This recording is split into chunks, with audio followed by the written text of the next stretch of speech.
Hola mis amados hermanos, bienvenidos a una nueva emisión de la palabra de nuestro Dios y en esta ocasión meditaremos en la pregunta número 17 del Catecismo de Heidelberg, el cual dice: ¿por qué debe ser también verdadero Dios? La respuesta es: para que, por la potencia de su divinidad, pueda llevar en su humanidad la carga de la ira de Dios y reparar y restituir en nosotros la justicia y la vida. Primeramente pensemos en la respuesta que dice: para que por la potencia de su divinidad, o en otras palabras, siendo Él verdadero Dios todopoderoso. No estamos pensando y mucho menos estamos insinuando en que ese mediador y redentor debe ser un Dios. Escuchamos bien, de ninguna manera.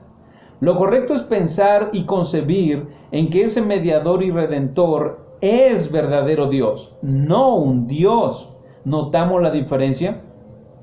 Pues si decimos que es mediador y redentor, que es Cristo Jesús, si decimos que Él es un Dios, estamos diciendo que hay otros dioses aparte del verdadero Dios. No hay más que un solo Dios, y Cristo Jesús es el verdadero Dios, no un Dios chiquito o menor a Dios. Isaías 9:6 dice lo siguiente: porque un niño nos es nacido, hijo nos es dado, y el principado sobre su hombro, y se llamará su nombre admirable consejero, Dios fuerte, Padre eterno, príncipe de paz. Este anuncio, que es usado con frecuencia en la celebración del nacimiento de Jesús, nos da evidencias de su humanidad y de su divinidad. Su humanidad, por ejemplo, lo encontramos cuando dice niño, hijo, principado. Su divinidad en admirable consejero, Dios fuerte, Padre eterno, príncipe de paz. Siendo humano, vino a poner orden en la casa de Adán, tomando forma de siervo, haciéndose semejante a nosotros. Vino a nacer, fue un niño del linaje de David, y como hijo fue dado como el único que podía rescatar a los esclavos del pecado, y como príncipe reclamó el título de Rey de Reyes y Señor de Señores, y así rescatar lo que se había perdido, llevando en sí nuestros pecados. Siendo Dios, tiene todas las características del Dios único y verdadero. En ciencia, siendo el admirable consejero; en poder, siendo el Dios que lucha por su pueblo; en perpetuidad, siendo el Padre eterno, origen de todas las cosas; y en justicia, siendo el príncipe de paz. Y como Dios, es el único que podía cumplir con lo que Dios mismo había exigido al hombre. El hombre como criatura nunca podrá, en su condición caída, cumplir lo que solo el verdadero Dios puede cumplir y hacer por nosotros. La segunda parte de la respuesta dice: para llevar en su humanidad la carga de la ira de Dios. Hemos escuchado a muchos decir que Dios es puro amor y que no castiga o disciplina a nadie, y que por lo tanto deja pasar por alto toda maldad, y que no castigará a nadie en el infierno. Es más, muchos han dicho que el infierno no existe. Y dicen que porque un Dios amoroso nunca haría un lugar de castigo como ese. Quizá tú que me estás escuchando eres uno de los que piensa de esa manera, o no. Yo no sé. Pero ¿te has puesto a pensar por qué Dios enviaría a su único hijo para buscar y salvar lo que se había perdido? ¿O por qué repetidas veces la Biblia habla de salvación por medio de Jesucristo? ¿De qué necesitamos ser salvos, sino de la ira venidera? ¿Cómo es que toda la ira de Dios recayó sobre Jesucristo si Dios no es Dios de ira, sino que es puro amor? ¿Cómo es que los que creen en Jesucristo tienen vida eterna y los que no creen ya han sido condenados? Estas y muchas cuestiones más podrían surgir, las cuales nos llevarían a pensar que ningún ser humano pudo y puede ser capaz de llevar tanta carga en sí mismo, sino solamente Jesús. Porque para llevar el peso de nuestros pecados era necesario que también fuera Dios verdadero, ya que siendo solo humano no hubiera podido hacerlo. Porque ¿quién podría mantenerse de pie ante tan grande ira de Dios, sino solo Él mismo? Deuteronomio capítulo 4, versículo 24 dice: porque Jehová tu Dios es fuego consumidor, Dios celoso. Y cuando dice que es fuego consumidor, habla de que Dios destruye o devora la maldad o pecado por su propio celo o furia respecto a la maldad, respecto a la injusticia y a la impiedad de los hombres. Ya que Dios no quiere solo, nos quiere solo para Él. Y si tal furia ha caído sobre nosotros, ¿quién podrá librarnos de este cuerpo de muerte? Por lo cual dice Nahum capítulo 1 versículo 6, ¿quién permanecerá delante de su ira? ¿Y quién quedará en pie ante el ardor de su enojo? Su ira se derrama como fuego, y por él se hienden las peñas. Su ira se derrama como fuego. La respuesta es que solo Dios mismo podría permanecer y quedar en pie ante su propia ira. Ninguna criatura, sea un humano o sea un ángel, ninguno podría soportar el fuego de su enojo. Es por eso que solo Cristo Jesús, siendo Dios mismo, pudo hacer en la cruz del Calvario, solamente Él pudo llevar dicho castigo por amor a nosotros. El salmista sabe esto y dice en el Salmo número 130, versículo 3, Jehová, si mirares a los pecados, ¿quién, oh Señor, podrá mantenerse?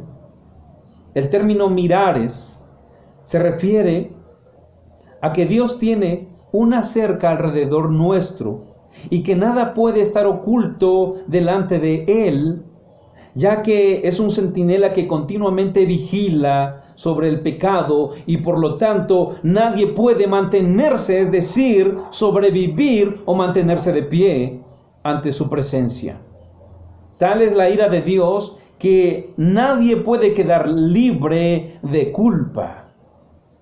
El teólogo y predicador Jonathan Edwards escribe lo siguiente: así como es poco lo que conocemos de Dios, así es lo poco que conocemos y podemos concebir de su poder y su grandeza. Así también es poco lo que podemos saber y concebir de lo espantoso de su ira. Entonces podemos suponer racionalmente que el castigo de los malvados será inimaginablemente aterrador. Cuando vemos el sacrificio de Jesús, el Señor, no debemos ver solo un acto aislado de heroísmo y ejemplo de sacrificio, sino también que debemos de ver a aquel que cargó en su propia vida y muerte tal ira que le llevó a ser contado entre los pecadores, sin cometer pecado alguno. El justo por los injustos, tomando sobre sí mismo todo el peso de nuestros pecados y la retribución de los mismos.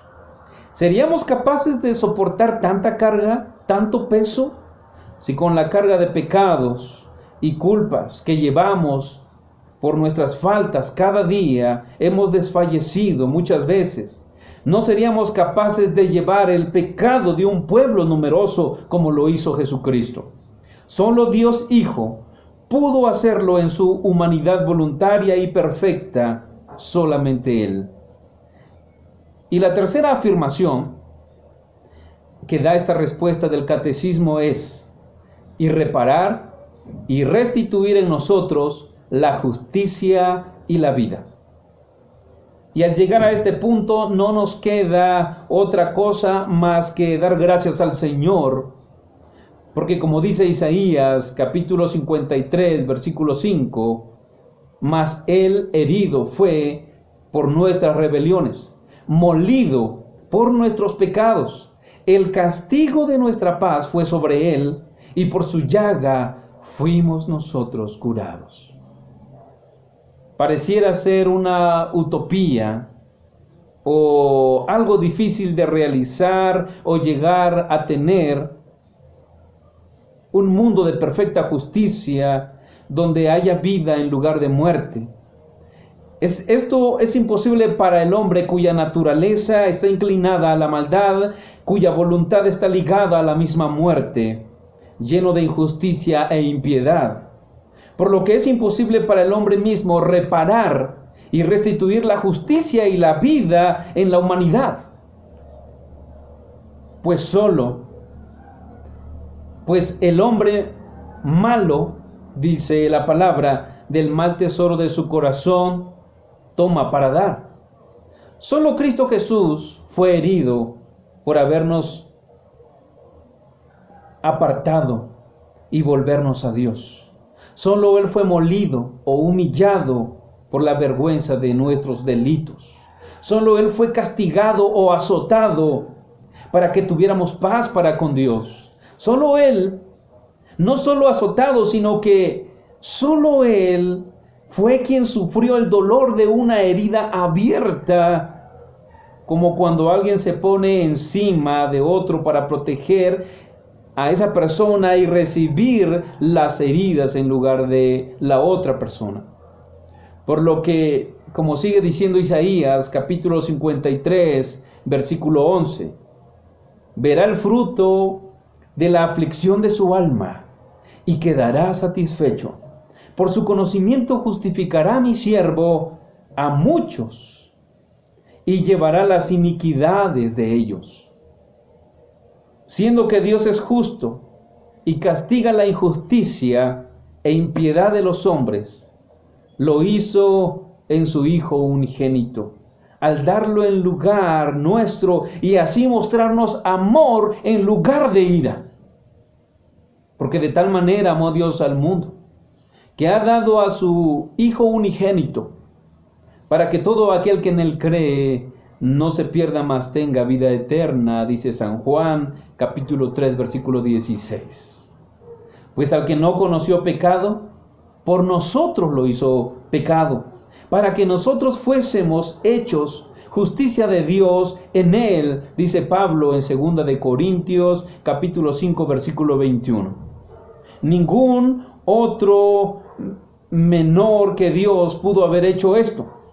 Como lo dijera el teólogo y predicador John Brown en su libro El fin inmediato y último de la encarnación de Cristo, el cual dice: el fin inmediato de la encarnación de nuestro Señor fue para poder tener capacidad de sufrir y morir, sin la cual Él no hubiera podido ser el consumado Salvador de los hombres. El fin último de la encarnación de nuestro Señor fue que, al sufrir y morir así, Él pueda ser perfeccionado, plenamente consumado como Salvador, para que Él pueda liberar al hombre al derrotar a su gran enemigo. El Hijo de Dios, previamente a su encarnación, tenía poder suficiente y sabiduría suficiente y benignidad suficiente para efectuar la salvación de los hombres. Pero desde la misma perfección de su naturaleza divina, Él no podía sufrir y morir. Como persona divina, Él es el Rey eterno e inmortal. Si nunca hubiera sido otra cosa sino el gran Dios, no podría haber sido nuestro Salvador. Si nunca hubiera sido otra cosa sino Dios, sin duda habría podido aniquilar o castigar de 10,000 maneras al que tenía el imperio de la muerte, es decir, a Satanás. Pero no podría haberlo destruido muriendo, pues como Dios, Él nunca muere. Y esta era la única manera en que su destrucción podría haber sido nuestra salvación. El Salvador del hombre debe expiar la culpa del hombre. Y esto solo podía hacerse mediante el sufrimiento y la muerte. ¿Has creído en Jesucristo como tu Salvador y como tu Señor? Si no lo has hecho, no tardes en venir a Él. Si lo has hecho, sigue obedeciéndole, aunque parezca la lucha más grande que has tenido en la vida. Él estará siempre contigo, siendo el Dios único y verdadero que nunca te fallará. Solamente Él, el que dejó su trono para ser un hombre como tú y yo, para llevar nuestro pecado. Dios te bendiga. Dios bendiga a todos. Solo a Dios sea la gloria. Amén.